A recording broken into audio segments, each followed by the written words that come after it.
ছেলেরা আসলেই অনেক বেশি ভালোবাসে, কেউ মানুক বা না মানুক, আমি এই কথাটা মানি। এটা একটা আপুর গল্প। আপু আমাকে বলছিল, আমি যখন ইন্টার ফার্স্ট ইয়ারে পড়ি, একটা ছেলে আমার পিছনে সব সময় ঘুরঘুর করতো। আমি যেখানেই যেতাম ও ঠিক আমার পিছনেই থাকতো। আমরা একই মহল্লাতে থাকতাম। সেই ছোটবেলা থেকে আমি ওকে দেখতেছি। একটু জেদি, তবে কোনো মিথ্যা নেই ওর ভিতরে। ফলচাতুরি এসব কিছুই বুঝে না, আর অনেক চাপা স্বভাবের একজন মানুষ। কষ্ট হলেও মুখ থেকে কোনো কথা বের করে না। ওই যে একটা কথা আছে না, বুক ফাটে তো মুখ ফুটে না।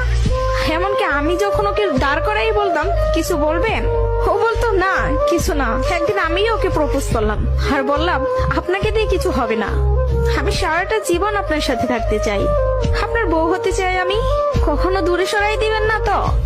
জীবনে যা কিছুই হয়ে যাক, আপনি আমার পাশে থাকবেন, কখনো আমাকে একা ফেলে যাবেন না। যদি এই ওয়াদা করতে পারি তাহলে আমি রিলেশন করব। ও অনার্স ফার্স্ট ইয়ারে পড়ে। ও বলল, জীবনে যা কিছুই হয়ে যাক, আমি তোমাকে কখনো ছাড়বো না। আমাদের সম্পর্কের বয়সটা যখন 2 বছর, তখন আমার বাসায় বিয়ের প্রেসার দেওয়া শুরু হয়ে গেল। ফ্যামিলি দেখে ছেলে খুঁজতেছে, সরকারি চাকরিওয়ালা, বিসিএস ক্যাডার। এসবের মধ্যে আমি ওর কথা বলতে ভয় পেতাম, কারণ ও এখনো পড়ালেখা করতেছে। চাকরি তো দূরের কথা, চাকরি পাইতে তো অনেক সময় লাগবে, কিন্তু আমার ফ্যামিলি তো আমাকে সময় দিবে না। আমি অনেক কষ্টে আম্মুকে রাজি করাই। আম্মু যেন আব্বুকে এই কথাটা বলে, আর আম্মু আব্বুকে বলে। আব্বু সাথে সাথে মুখের উপর বলে দেয়, সম্ভব না, বেকার ছেলের হাতে আমি আমার মেয়েকে দিব না। তখন আমিও ভাবছিলাম, কথাটা তো ভুল না, কথাটা তো সঠিক। কোনো বাবা মাই চাইবে না বেকার ছেলের কাছে মেয়েকে বিয়ে দিতে। আমি নিজেও তো কখনো চাইবো না, কিন্তু তারপরও মাথায় চলতেছে, আমি যদি ওকে হারাই ফেলি, আর কখন কি ফিরে পাবো ওকে? আমি তো আর ফিরে পাবো না। পরবর্তীতে আমি ওকে সব বলি, ওকে বলি কি করব বলো। তখন বুঝতে পারতেছিলাম ও কান্না করতেছে। ও আমাকে বলে, আম্মু ডাকতেছে, জাস্ট একটা মিনিট, আমি আম্মুর কথাটা শুনে আসি, তুমি একটু লাইনে থাকো, এসে তোমার সাথে আমি কথা বলতেছি। আমি তোমার জীবনে আছি 2টা বছর, কতটুকু আমাকে চিনো জানো আমি জানি না, কিন্তু তোমার পরিবার তোমার সাথে 18টা বছর তোমার পাশে আছে। আমি কখনো বলবো না যে তুমি তাদের ছেড়ে আমার কাছে চলে আসো। আমি জানি না আমার বাসায় থেকে মেনে নিবে কিনা।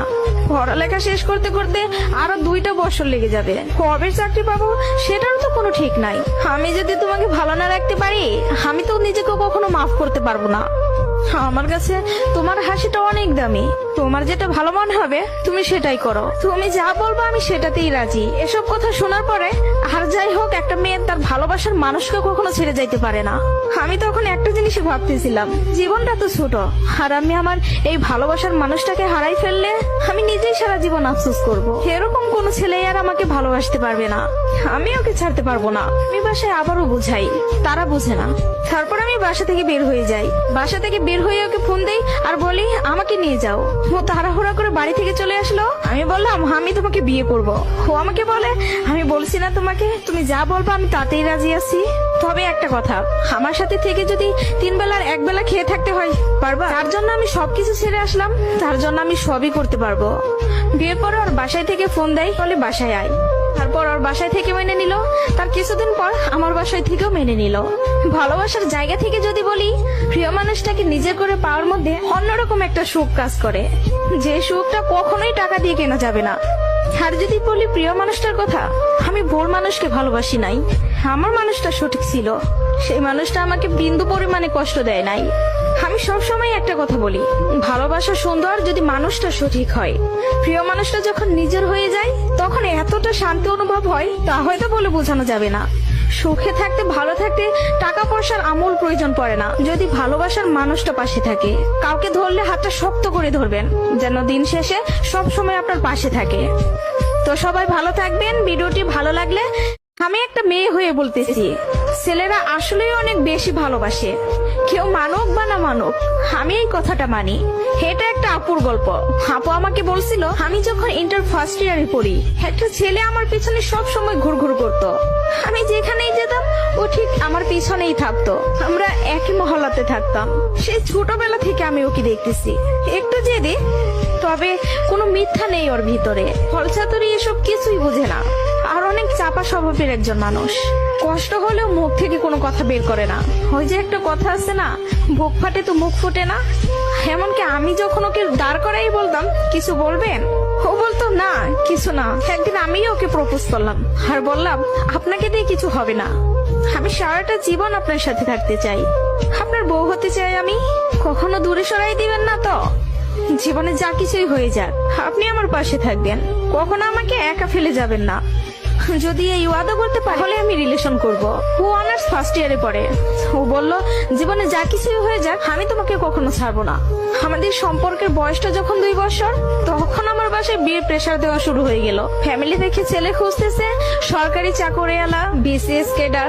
এসবের মধ্যে আমি ওর কথা বলতে ভয় পেতাম, কারণ ও এখনো পড়ালেখা করতেছে, চাকরি তো দূরের কথা, চাকরি পাইতে তো অনেক সময় লাগবে। কিন্তু আমার ফ্যামিলি তো আমাকে সময় দিবে না। আমি অনেক কষ্টে আম্মুকে রাজি করাই। আম্মু যেন আব্বুকে এই কথাটা বলে, আর আম্মু আব্বুকে বলে।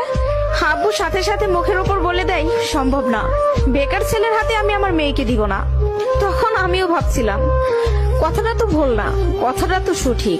কোনো বাবা মাই চাইবে না বেকার ছেলের কাছে মেয়েকে বিয়ে দিতে, আমি নিজেও তো কখনো চাইবো না। কিন্তু তারপর মাথায় চলতেছে আমি যদি ওকে হারাই ফেলি আর কখন কি ফিরে পাবো ওকে? আমি তো আর ফিরে পাবো না। পরবর্তীতে আমি ওকে সব বলি, ওকে বলি কি করব বলো? তখন বুঝতে পারতেছিলাম ও কান্না করতেছে। ও আমাকে বলে আম্মু ডাকতেছে, জাস্ট একটা মিনিট, আমি আম্মুর কথাটা শুনে আসি, তুমি একটু লাইনে থাকো, এসে তোমার সাথে আমি কথা বলতেছি। আমি তোমার জীবনে আছি 2টা বছর, কতটুকু আমাকে চিনো জানো আমি জানি না, কিন্তু তোমার পরিবার তোমার সাথে 18টা বছর তোমার পাশে আছে। আমি কখনো বলবো না যে তুমি তাদের ছেড়ে আমার কাছে চলে আসো। আমি জানি না আমার বাসায় থেকে মেনে নিবে কিনা। পড়ালেখা শেষ করতে করতে আরো 2টা বছর লেগে যাবে, কবে চাকরি পাবো সেটারও তো কোনো ঠিক নাই। আমি যদি তোমাকে ভালো না রাখতে পারি আমি তো নিজেকে কখনো মাফ করতে পারবো না। আমার কাছে তোমার হাসিটা অনেক দামি, তোমার যেটা ভালো মনে হবে তুমি সেটাই করো, তুমি যা বলবো আমি সেটাতেই রাজি। এসব কথা শোনার পরে আর যাই হোক, একটা মেয়ে তার ভালোবাসার মানুষকে কখনো ছেড়ে যাইতে পারে না। আমি তখন একটা জিনিসই ভাবতেছিলাম, জীবনটা তো ছোট, আর আমি আমার এই ভালোবাসার মানুষটাকে হারাই ফেললে আমি নিজেই সারা জীবন আফসোস করব। এরকম কোন ছেলে আর আমাকে ভালোবাসতে পারবে না, আমি ওকে ছাড়তে পারবো না। আমি বাসায় আবারও বুঝাই, তারা বুঝে না। তারপর আমি বাসা থেকে বের হয়ে যাই, বাসা থেকে বের হয়ে ওকে ফোন দেই আর বলি আমাকে নিয়ে যাও। ও তাড়াহুড়া করে বাড়ি থেকে চলে আসলো। আমি বললাম আমি তোমাকে বিয়ে করব। ও আমাকে বলে আমি বলছি না তোমাকে, তুমি যা বলবো আমি তাতেই রাজি আছি, তবে একটা কথা, আমার সাথে থেকে যদি 3 বেলার 1 বেলা খেয়ে থাকতে হয় পারবা? তার জন্য আমি সবকিছু ছেড়ে আসলাম, তার জন্য আমি সবই করতে পারবো। বিয়ের পরে ওর বাসায় থেকে ফোন দেয়, বলে বাসায় আয়। তারপর ওর বাসায় থেকে মেনে নিল, তার কিছুদিন পর আমার বাসায় থেকেও মেনে নিল। ভালোবাসার জায়গা থেকে যদি বলি, প্রিয় মানুষটাকে নিজের করে পাওয়ার মধ্যে অন্যরকম একটা সুখ কাজ করে, যে সুখটা কখনোই টাকা দিয়ে কেনা যাবে না। আর যদি বলি প্রিয় মানুষটার কথা, আমি ভোর মানুষকে ভালোবাসি নাই, আমার মানুষটা সঠিক ছিল, সেই মানুষটা আমাকে বিন্দু পরিমাণে কষ্ট দেয় নাই। আমি সবসময় একটা কথা বলি, ভালোবাসা সুন্দর যদি মানুষটা সঠিক হয়। প্রিয় মানুষটা যখন নিজের হয়ে যায় তখন এতটা শান্তি অনুভব হয় তা হয়তো বলে বোঝানো যাবে না। সুখে থাকতে ভালো থাকতে টাকা পয়সার আমূল প্রয়োজন পড়ে না, যদি ভালোবাসার মানুষটা পাশে থাকে। কাউকে ধরলে হাতটা শক্ত করে ধরবেন, যেন দিন